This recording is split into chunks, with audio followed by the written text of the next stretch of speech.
What are the lies that restrict entrepreneurs from creating freedom for themselves? Well, I'll share a couple of the different lies. And then as people listen to this, I'm sure they're going to be like raising their hand, like, oh, that lie, that lie, that lie.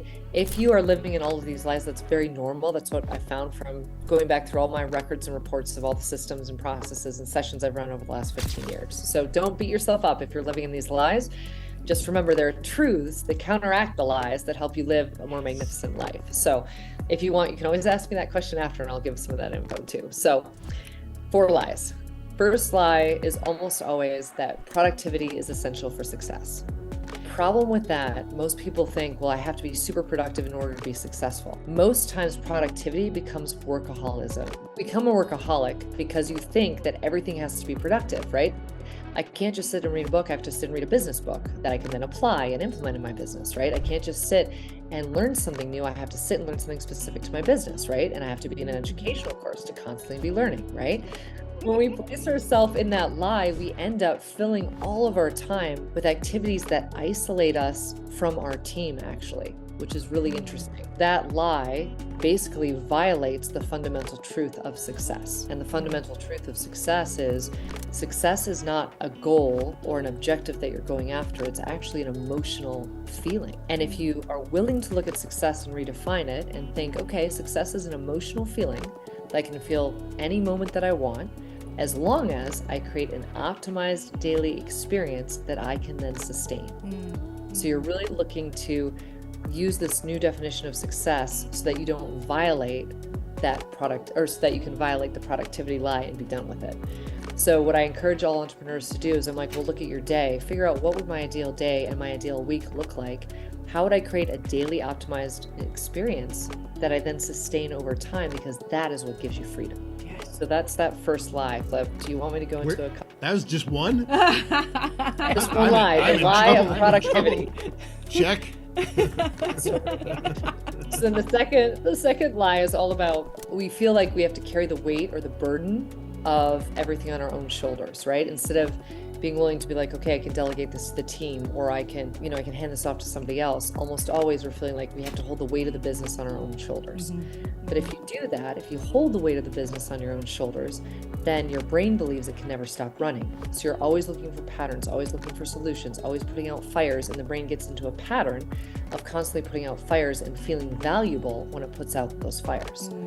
Only to be successful in business, we can't be putting out fires all the time, otherwise we have no time to grow the business. That's right. So when you live in that lie, typically it violates the fundamental truth that if I decide to go after team, right, because everything in life is a team, if you decide to go after teaming, then all of a sudden 100% of your success in life is based on how you team. And if everything is a team, then you're never alone. You never have to shoulder the burden on your own. It actually creates the ability to expand your network quite significantly. And that's what, as entrepreneurs, we all should be going after, not holding the burden of everything on ourselves, because then we can't give our team purpose. That's right. I love it. I am eager for number 3 and 4. I just can't help it. So far, I'm batting 1,000, so keep going. Yep. Third one, competition or comparison is essential for success. Right? So if you notice, all the entrepreneurs out there, even when they get started, and usually through most of their careers, they're always comparing themselves to other people in the space. And they're like, oh my gosh, I'm doing this with my company, but look at what they're doing with their company. If I could only do this faster, quicker, better, be more like them. But when you do that, when you compare yourself to other people in the space, you're devaluing your own entrepreneurial journey. Every single person in this world has their own entrepreneurial journey that you cannot fast track. You are on your journey because you're here to learn something very specific about your calling, your gifts, your talents. So when you get in comparison, you're literally taking away the joy from your own entrepreneurial learning. So that's a big lie. Well, the truth that's important when you're in that comparison is, I'm not going to compare myself to anyone anymore. I'm just going to sit in my own journey. That's right. I'm going to know that I'm doing the right thing at the right time. I'm exactly where I need to be. And I'm not going to compare based on anybody else and what they're doing. I will learn from other people, but I still have to customize whatever I learn to my business. And that's where a lot of entrepreneurs fall short, because they're like, oh, I'm going to buy a system, or I'm going to hire somebody, and that person is going to revolutionize my business. When you hire someone, you have to develop them to understand your business. When you buy a product or a package, you have to customize that product or package to work within your business. So that's where, that lie can set you up for some issues if you don't look at it through that different lens. So that's number 3. I think we're done with all the lies for today. I'm so hot in here. Woo!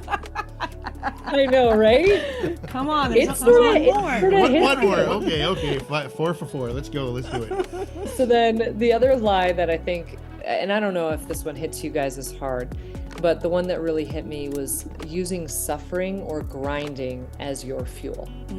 Because for many of us, we see entrepreneurship and we believe the harder we work, the more we grind, the more we get after it, the more hours we work where other people aren't working those hours, the more we'll get closer to success and we'll be able to fast track things, right? Yep.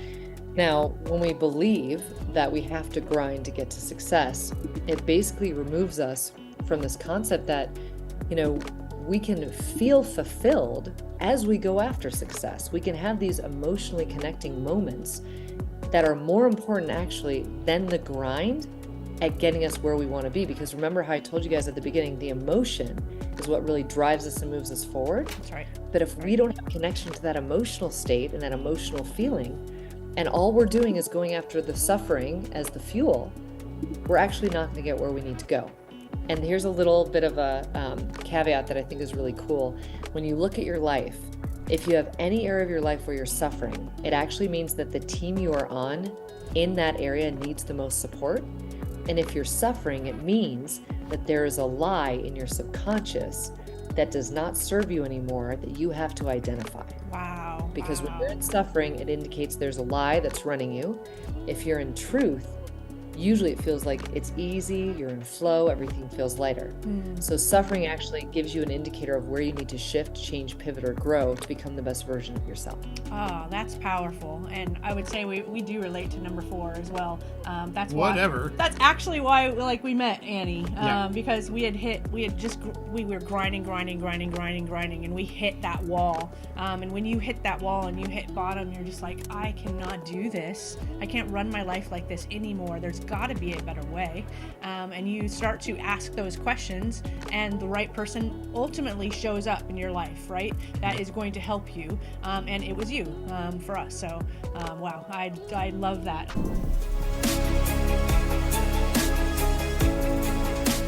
Nothing on this show should be considered specific, personal, or professional advice. Please consult an appropriate tax, legal, real estate, financial, or business professional for individualized advice. Opinions and information on the show are not guaranteed. All investment strategies have the potential for profit or loss.